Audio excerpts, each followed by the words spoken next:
Hello बच्चों, कैसे हो आप। आज हम शिक्षा निदेशालय की तरफ से दी जाने वाली कक्षा 6 गणित की वर्कशीट 12 हल करेंगे, जो कि 12 अगस्त 2021 की है। आज की वर्कशीट का टॉपिक है अपनी संख्याओं की जानकारी सन्निकट। तो चलिए वर्कशीट हल करते हैं। सन्निकट की समझ। बाहुबली की माताजी कहती हैं, आपके जन्मदिन की पार्टी पर कितने मेहमान आ रहे हैं। तो बाहुबली कहता है, मेरा अनुमान है कि लगभग 40 लोग मेरे जन्मदिन के समारोह में शामिल होंगे। आकलन क्या है। तो बच्चों, यहाँ आकलन बताया गया है वास्तविक संख्या का उचित अंदाज़ा लगाना, अनुमान लगाना, निकटतम संख्या आकलन।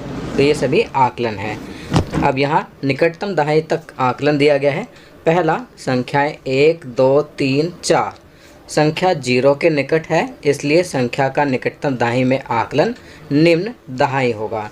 तो यहाँ पर निम्न दहाई और उच्च दहाई के हिसाब से बताया गया है कि 1, 2, 3, 4 जो है 0 के निकट है, तो इसलिए इनका आकलन निम्न दहाई होगा। उदाहरण के लिए 12 का निकटतम दहाई में आकलन 10 है, 34 का निकटतम दहाई में आकलन 30 है। अब दूसरा उदाहरण, संख्याएं 5, 6, 7, 8, 9 संख्या 10 के निकट है, इसलिए संख्या का निकटतम दहाई में आकलन उच्च दहाई होगा। उदाहरण ए, 16 का निकटतम दहाई में आकलन 20 है, 77 का निकटतम दहाई में आकलन 80 है। चलिए आगे बढ़ते हैं। निकटतम दहाई के आकलन के बाद अब चलिए निकटतम सैकड़ा तक आकलन करते हैं। पहला, संख्याएं 301 से 349 संख्या 300 के निकट है, इसलिए संख्या का निकटतम सैकड़े में आकलन 300 होगा। उदाहरण 648 का निकटतम सैकड़े में आकलन 600 है, 738 का निकटतम सैकड़े में आकलन 700 है। अब दूसरा उदाहरण, संख्याएं 350 से 399 संख्या 400 के निकट है, इसलिए संख्या का निकटतम सैकड़े में आकलन 400 होगा। उदाहरण 784 का निकटतम सैकड़े में आकलन 800 है और बी 950 का निकटतम सैकड़े में आकलन 1000 है। चलिए अब निकटतम 1000 तक का आकलन करके देखते हैं। संख्याएं 4001 से 4499 संख्या 4000 के निकट है, इसलिए संख्या का निकटतम 1000 में आकलन 4000 होगा। उदाहरण 5221 का निकटतम 1000 में आकलन 5000 है। बी दिया गया है 7198 का निकटतम 1000 में आकलन 7000 है।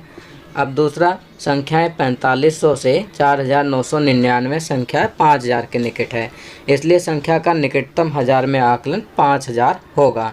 उदाहरण 5555 का निकटतम 1000 में आकलन 6000 है। बी 8699 का निकटतम 1000 में आकलन 9000 है। चलिए आगे बढ़ते हैं। आओ करें। प्रश्न 1, निम्न संख्याओं का निकटतम दहाई तक आकलन कीजिए। 37 जो है उच्च दहाई तक आकलन करेंगे, तो यहाँ लिखेंगे 40। 37 का निकटतम दहाई क्या है? 40। बी 115, तो 115 का निकटतम दहाई का आकलन लिखेंगे 120। सी 259, तो सी 259 का निकटतम दहाई का आकलन करेंगे तो ये उच्च दहाई में आएगा और यहाँ लिखेंगे 260। प्रश्न 2, निम्न संख्याओं का निकटतम सैकड़ा तक आकलन कीजिए। तो यहाँ निकटतम सैकड़ा तक आकलन करना है। पहली वाली में हमने दहाई तक आकलन किया था, अब यहाँ सैकड़ा तक करेंगे। ए 177, तो इसका लिखेंगे 200। बी 547, आप देखेंगे 500 तो है ही, बाकी 47 जो है 50 से कम है, तो ये 500 ही रहेगा। सी 1150, अब आप देखेंगे 1100 तो पूरा है और 50 है, 50 और उससे आगे होता है तो हम आगे का सैकड़ा ले लेते हैं, तो यहाँ लिखेंगे 1200। प्रश्न 2, निम्न संख्याओं का निकटतम 1000 तक आकलन कीजिए। ए 1377, तो इसका निकटतम 1000 तक आकलन करेंगे तो यहाँ लिखेंगे 1000। बी 9547, तो यहाँ लिखेंगे 10000। सी 10254, तो यहाँ लिखेंगे 10000। प्रश्न 4, आपके परिवार में विवाह समारोह में आने वाले मेहमानों की संख्या का अनुमान लगाइए। तो यहाँ आपको आपके परिवार में विवाह समारोह में आने वाले मेहमानों की संख्या का अनुमान लगाकर लिखना है। आप कुछ भी अनुमान लगाकर यहाँ लिख सकते हैं, 50, 40, 60, 80, 100। अभी कोरोना चल रहा है तो इसलिए अनुमान थोड़ा कम लगाएंगे, वरना अक्सर 200, 300, 400, 500 इस प्रकार अनुमान लगाया जाता था। तो बच्चों यह कार्य आप स्वयं करेंगे। तो बच्चों ये वर्कशीट यहाँ कंप्लीट होती है। अगर ये वीडियो आपको अच्छी लगी तो इसे लाइक एंड शेयर ज़रूर करें। अन्य विषयों पर बने हमारे लेटेस्ट वीडियोस को देखने के लिए चैनल को सब्सक्राइब करना ना भूलें और देखते रहिए हमारा channel knowledge kingdom. Thank you.